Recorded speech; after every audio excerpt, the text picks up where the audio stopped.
Allora, adesso interpelliamo Vigilio Biscaro della CGIL di Treviso, segretario generale SPCGIL Treviso. Segretario, la situazione nell'area della Marca trevigiana da voi è stata analizzata, è quantomeno inquietante, una crisi profonda, un inverno demografico come lo avete definita, no? Certamente. Perché? Ci dia alcuni dati. Sì, allora, vi do alcuni dati, per me quelli essenziali, assolutamente. Altrimenti dovrei, come posso dire, dilungarmi troppo. No. Probabilmente chi ci ascolta e ci vede non rimane in testa nulla se non poco. Allora, perché l'abbiamo chiamato inverno demografico?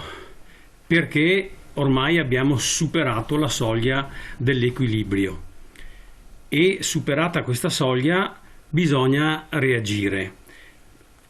Quello che diceva prima il mio segretario regionale è da sottoscrivere in pieno, specialmente in riferimento alle politiche della genitorialità.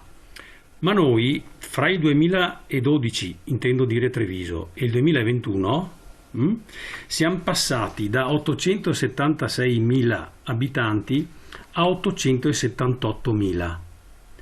Ma dal 2020 al 2021 abbiamo perso 10.239 residenti. Questo è il primo dato. Il secondo dato, perché parliamo proprio della questione della denatalità, noi abbiamo fra il 12 e il 21 una crescita del 17% pari a 29.139 over 65, una diminuzione della popolazione attiva del 2%, perciò fra i 15 e i 64 anni, 11.600 persone in meno, e ecco un calo tremendo delle nascite, cioè dei giovani da 0 a 14 anni. 15.500 persone in meno, cioè meno il 12% della popolazione giovanile.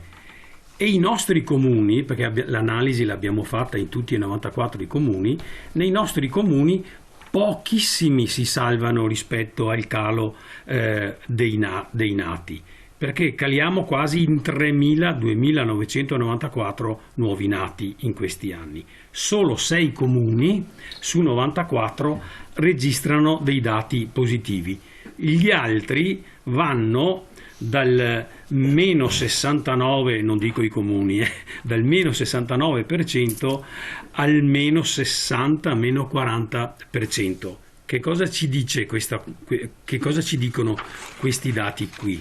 Ci dicono che non è più possibile immaginare una società trevigiana con l'apporto dell'immigrazione, perché, lo diceva anche Renato prima, chi viene nei nostri territori acquisisce velocissimamente le nostre abitudini, che sono abitudini, ahimè, negative per quanto riguarda la popolazione. Ma non è che tanto siano abitudini, non sono tanto abitudini, sono necessità. Si rende conto che il costo della vita, per avere una vita adeguata a quello che è il tenore generale, comporta delle rinunce sotto certi profili, minori uscite, quindi un'uscita principale ai figli. Lo dicevo in riferimento al fatto che qualche anno fa il saldo era positivo perché gli immigrati portavano tanti figli. Adesso hanno imparato da noi proprio per queste questioni. E allora, per andare alle soluzioni, nei confronti che noi abbiamo con i 94 comuni della provincia di Treviso, queste questioni poniamo, oltre alle questioni degli anziani. E ahimè, a parte 2 comuni, rispetto ai costi della genitorialità, a parte 2 comuni non abbiamo risposte, perché solo in 2, ripeto, ci sono gli asili nido gratis.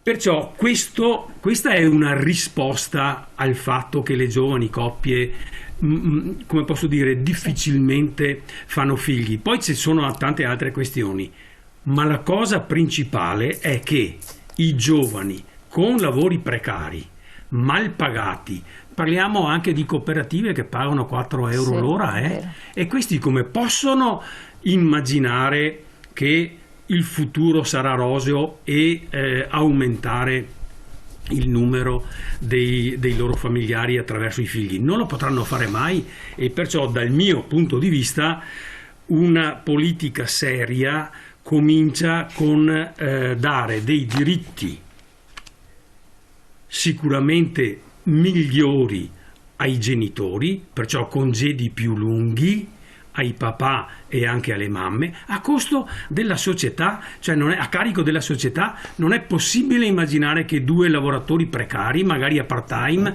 pensino al loro futuro con 2 o 3 figli. Non li faranno mai. Vediamo queste situazioni, e perciò una rivisitazione del nostro mercato del lavoro, quello italiano, che da troppi decenni corre dietro alle chimere delle partite IVA, dei lavori autonomi e dei part-time mal pagati.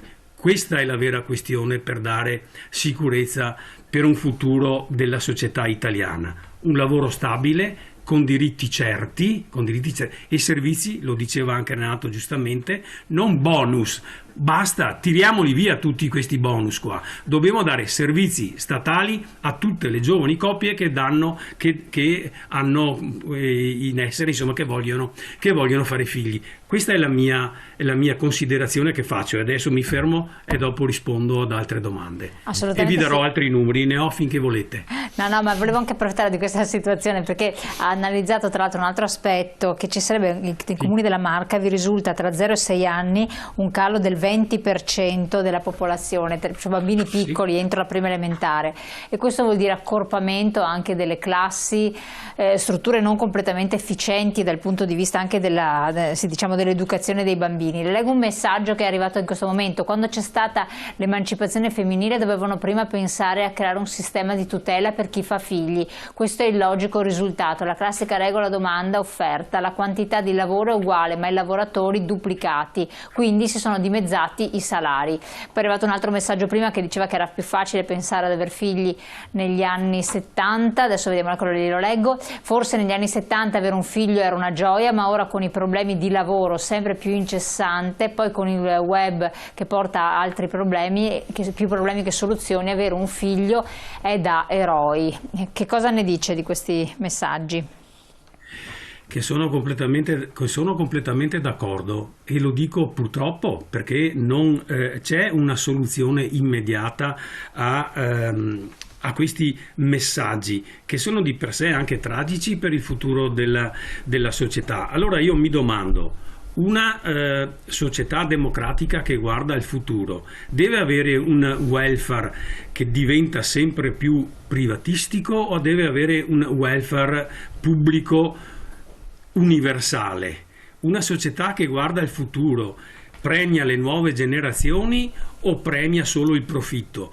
Io mi faccio queste domande e le risposte sono queste. Se vogliamo che l'Italia non dimezzi nel 2050 o a fine del secolo la sua popolazione, dobbiamo pensare ai giovani, dobbiamo pensare a dare istruzione, formazione, ma anche tranquillità economica.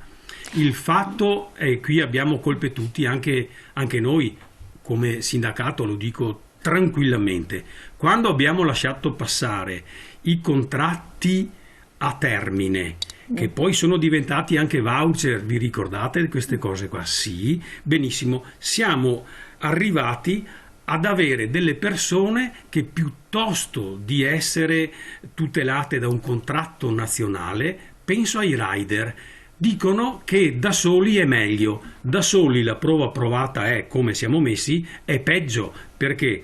Perché chi può decidere del destino di queste persone non è la persona stessa, ma è chi dà lavoro a questa persona. E se non ci sono regole e diritti assolutamente intangibili, diciamo, di qua non se ne esce. Qualcosa da aggiungere a questo proposito, Renato Bressan? Ma intanto vorrei rispondere a questi messaggi, che mi pare corretto farlo, e credo, non penso di aver interpretato male, ma insomma soprattutto per quanto riguarda quella prima fase del nostro telespettatore che parla dell'emancipazione femminile, mi viene da dire che per fortuna che c'è stata, e che anzi bisogna continuare su quella strada lì, perché le differenze tra uomini e donne ancora oggi sono insopportabili. Ecco, quindi io comincerei a dirla così. Dopodiché ci sono delle conseguenze, ma le conseguenze non sono certo dovute all'emancipazione femminile, voglio dire, ecco, quindi spero di aver capito male. L'altra questione invece è questa: faccio una battuta riassuntiva sul tema della denatalità.